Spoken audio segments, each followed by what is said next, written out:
प्यारे बच्चों, गणेश गुरुजी की क्लास में आपका बहुत बहुत स्वागत है। तो चलिए हम लोग सीरीज शुरू कर रहे हैं एमसीक्यूज की, जो कि आप देख रहे हैं हाई स्कूल के सिलेबस में जो है 20 नंबर फिक्स हो गए हैं एमसीक्यूज के। ठीक है, तो आज हम लोग वही शुरू कर रहे हैं। चलिए शुरू करते हैं। पहला लेसन आपका प्रोज का, इंग्लिश प्रोज यानी कि ए लेटर टू गॉड, जिसको लिखा है जीएल फ्यूंट्स ने। ठीक है, तो इसमें हम लोग सबसे पहले पढ़ेंगे समरी, उसके बाद इंपॉर्टेंट फैक्ट, उसके बाद हम लोग लगाएंगे एमसीक्यूज टेस्ट। ठीक है, मेरा दावा है कि आपको 100 नहीं 1000% सारी चीजें याद हो जाएंगी। ठीक है, धैर्य के साथ हमारे साथ बने रहिए। तो चलिए सबसे पहले हम आपको पढ़ा रहे हैं इंपॉर्टेंट फैक्ट्स। तो सबसे पहले आपकी कहानी इस तरह से शुरू होती है कि आपका घर होता है। तो सबसे पहले आता है कि घर कहाँ पे था। तो जैसा कि ये लैंचो जो है, जो इसका मेन कैरेक्टर है, वो एक घर में रहता था। जो घर जो है कहाँ पे था, टॉप ऑफ ए हिल, यानी कि जो पहाड़ी थी उसके टॉप पे था। ठीक है, और कभी कभी अगर आपके विकल्प में आपको मिल जाए क्रेस्ट ऑफ ए लो हिल, यानी कि आप क्रेस्ट का मतलब भी चोटी होती है, तो यानी कि ये दोनों विकल्प आपके सही हो जाएंगे। ठीक है, तो घर आपका कहाँ था, टॉप ऑफ अ हिल या फिर क्रेस्ट ऑफ ए लो हिल। ठीक है, और देखा जैसा कि पता है आपको कि लेंचो की फसल तैयार हो जाती है। लास्ट में उसको केवल एक चीज की जरूरत होती है, क्या कि डाउनपोर, मतलब उसको लगता है कि हल्की फुल्की वर्षा और हो जाए। अगर वर्षा हो जाए तो बढ़िया है, और वर्षा अगर ज्यादा वर्षा नहीं हो सकती है तो एक सोबर हो जाए, मतलब हल्की फुल्की बूंदा बांदी ही हो जाए। तो मतलब उसकी फसल को किस चीज की जरूरत थी, डाउनपोर या फिर एटलीस्ट सोवर, कम से कम सोवर हो जाए, वर्षा कुछ हल्की फुल्की बूंदाबांदी हो जाए। ठीक है, तो इसलिए क्या करता है वो, नॉर्थ ईस्ट की तरफ देखता रहता है। क्योंकि उसकी फसल को पानी की आवश्यकता थी, तो इसलिए वो आकाश की ओर देखता रहता है, नॉर्थ और ईस्ट की तरफ देखता रहता है, जहां से बादल उठते हैं। तो उसे लग रहा है जब बादल उठेंगे तो निश्चित रूप से वर्षा होगी। ठीक है, और फिर क्या होता है, हम लोग क्रम से ही चल रहे हैं। जब वर्षा शुरू हो जाती है तो बहुत वो खुश हो जाता है। तो बारिश की बूंदों को वो क्या कहता है, बूंदे नहीं कहता है, वो उनको पैसे मानता है, यानी कॉइन्स मानता है, और कहता है अरे ये बूंदे नहीं है, ये तो कॉइन्स हैं, यानी कि पैसे बरस रहे हैं। छोटी छोटी बूंदों को वो क्या कहता है, 5-5 के सिक्के, और जो बड़ी बड़ी बूंदे होती हैं उनको 10-10 के सिक्के बोलता है। ठीक है, तो कभी कभी आपसे ये प्रश्न पूछा जाता है उसकी खेत में आकर क्या था, तो उसकी खेत में जो है कॉर्न थी, यानी कि अनाज की फसल खड़ी हुई थी। तो यहाँ पे आप देख रहे हैं राइप कॉर्न हमने लिखा है। और होता क्या है, देखते ही देखते वर्षा के साथ में क्या होता है, हेल स्टॉर्म आ जाता है, यानी हेल्स माने होता है ओले। ठीक है, तो ओलों का तूफान आ जाता है, वो उसकी फसल को नष्ट कर देता है। ठीक है, और ओले इतने ज्यादा पड़ते हैं, हर जगह ओले ही ओले नजर आते हैं। इससे ऐसा लगता है कि नमक की चादर बिछ गई हो चारों ओर, यानी कि सॉल्ट। ठीक है, तो ऐसा लगता है कि साल्ट ही साल्ट नजर आता है, क्योंकि आपका साल्ट भी कैसा होता है, साल्ट भी जो है आपका सफेद ही होता है। तो और इसके बाद में क्या होता है, जब इतनी ये हेल स्टॉर्म आ जाता है, साल्ट की तरह क्या होता है, हेल ओले ही ओले हर जगह होते हैं। तो यहाँ पे क्या होता है, उसकी फसल नष्ट हो जाती है। तो वो फसल को देखकर उसकी जो हानि होती है, वो कहता है इससे ज्यादा, यानी कि प्लग ऑफ लोकस्ट का मतलब होता है टिड्डियों का दल। यानी कि जब इतनी ज्यादा उसकी फसल नष्ट हो जाती है, वो कहता है कि अगर टिड्डियों का आक्रमण भी होता है तो वो भी, मतलब इससे ज्यादा तो वो भी छोड़ देती है, मतलब ओलों ने तो कुछ ही नहीं छोड़ा है। तो ऐसी हान को वो क्या बोलता है, प्लग ऑफ लोकर्स, उनसे भी ज्यादा हान हुई है, क्षति हुई है उसकी फसल को। ठीक है, अब उसके पास कोई कुछ भी चीज नहीं बचती है, एक उम्मीद रहती है, वो उम्मीद है केवल हेल्प फ्रॉम गॉड, गॉड से ही केवल उसको जो है आशा रहती है, कोई मदद मिल जाएगी। तो क्या करता है, और वो क्या करता है, एक पत्र द्वारा अपनी मांग को रखता है, ईश्वर को पत्र लिखता है। थ्रू ए लेटर का मतलब है लेटर के माध्यम से गॉड से संपर्क करता है। ठीक है, और वो क्या करता है, उस लेटर में जिक्र करता है, डिमांड करता है 100 पीसोस की, ताकि वो अपनी फसल को बो सके और अपने परिवार का पालन पोषण कर सके। ठीक है, तो जब वो पत्र लिखता है, ये पत्र जैसे ही डाक में डालता है, ठीक है, तो जो आपका पोस्टमैन होता है वो एकदम बहुत तेजी से हंसता हुआ आता है, बहुत दिल खोल के हंसता है। कारण ये है कि उसने अपने करियर में कभी भी ऐसा लेटर नहीं देखा जो है गॉड से पत्राचार का संबंध रखता हो। यानी कि गॉड से पत्राचार, पूरे करियर में ऐसा उसने एक भी लेटर नहीं देखा था जो ईश्वर को संबोधित हो, इसलिए वो खूब पहले तो हंसता है। ठीक है। और पोस्ट मास्टर की अगर बात की जाए तो पोस्ट मास्टर जो है बहुत ही एमिएबल पर्सन था। एमिएबल का मतलब होता है फ्रेंडली, यानी कि बहुत ही मिलनसार व्यक्ति था। तो जैसा कि आप कहानी से पढ़ते हैं कि वो सब चंदा करते हैं और उसकी मदद करते हैं। ठीक है।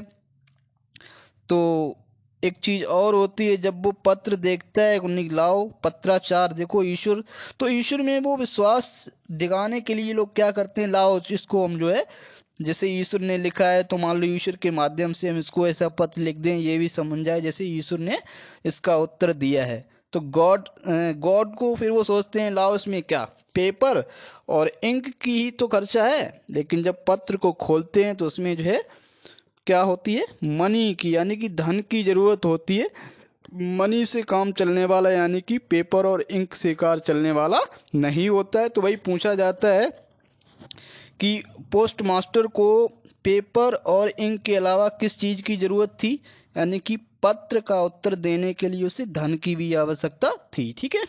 इसके बाद में क्या होता है, वो किसी तरह से चंदा करके सारा धन पहुंचता है, लेकिन क्या होता है उतने पैसे ये नहीं कर पाते हैं, तो 70 पीसोस के लगभग भेज देते हैं। तो जैसे ही लेंचो को ये प्राप्त होता है ये धन, तो वो काउंट करता है, उसको जरा भी आश्चर्य नहीं होता है क्योंकि उसका अडिग विश्वास ईश्वर में था। तो वो जैसे ही गिनता है गुस्सा हो जाता है, एंग्री हो जाता है और कहता है कि नहीं, निश्चित रूप से ईश्वर ने ऐसा नहीं किया होगा, यानी कि गॉड के तो हम पक्के भक्त हैं, ईश्वर हमें देने से मना नहीं कर सकता है। निश्चित रूप से ये हरकत जो की है, जो पैसे इसमें कम है, निश्चित रूप से ये किसने चुराया है, उसको लगता है ये पोस्ट ऑफिस के जो एम्प्लॉयज हैं, कर्मचारी, उन्होंने चुराया है।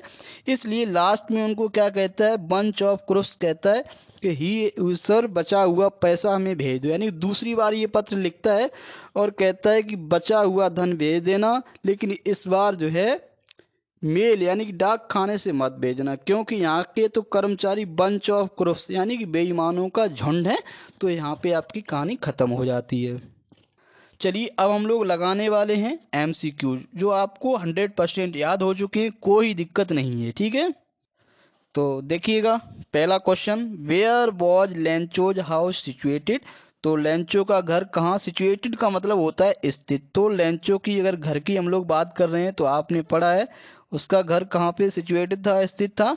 तो आपने पढ़ा है टॉप ऑफ ए हिल, यानी कि पहाड़ी की चोटी पे स्थित था। दूसरा, what was the only thing that the earth needed, यानी कि what was the only thing, केवल एक चीज, वो कौन सी चीज थी, दैट जिसकी द अर्थ नीडेड, यानी कि पृथ्वी को जरूरत थी। पृथ्वी को जरूरत थी का मतलब है यहाँ पे खेतों को जरूरत थी है। ठीक है। यानी फसल को किस चीज की जरूरत थी लेंचो के अनुसार, तो वो केवल वो सोच रहा था या तो डाउनपोर हो जाए या सॉवर हो जाए, यानी कि चाहे बूंदाबांदी हो जाए, और वर्षा की आवश्यकता थी। अगर वर्षा नहीं हो सकती है तो डाउन यानी कि सॉवर यानी कि बूंदाबांदी हो जाए, तो उसकी जरूरत थी। ठीक है। Where did Lencho expect the downpour to come from, यानी वेयर फ्रॉम का मतलब यहाँ से वेयर ले लेंगे, यहाँ ले लेंगे फ्रॉम, यानी कि कहाँ से, वर्षा कहाँ से लेंचो को आशा थी, यानी कि किस दिशा से वर्षा होने की आशा थी। तो आप देखते हैं भी नॉर्थ और ईस्ट की तरफ देखता रहता है,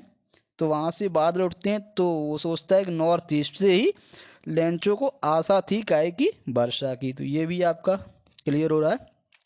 आगे देखते हैं, व्हाट डिड लेंचो कंपेयर, यानी कि लेंचो तुलना करता है द लार्ज रेन ड्रॉप्स। अब देखो रेन ड्रॉप्स का मतलब होता है वर्षा की बूंदें, तो बड़ी बड़ी बूंदें उनको तो वो कहता है 10-10 के कॉइन्स, और जो छोटी छोटी हैं उनको कहते हैं 5-5 के कॉइन्स। तो कुल मिला के उनको वो न्यू कॉइन्स मानता है, वो कहता है ये कॉइन्स हैं, ये वर्षा की बूंदें नहीं। इतना ज्यादा खुश हो जाता है कि वर्षा की बूंदें नहीं, ये तो रुपए हैं, पैसे हैं, यानी कि कॉइन्स बरस रहे हैं। ठीक है।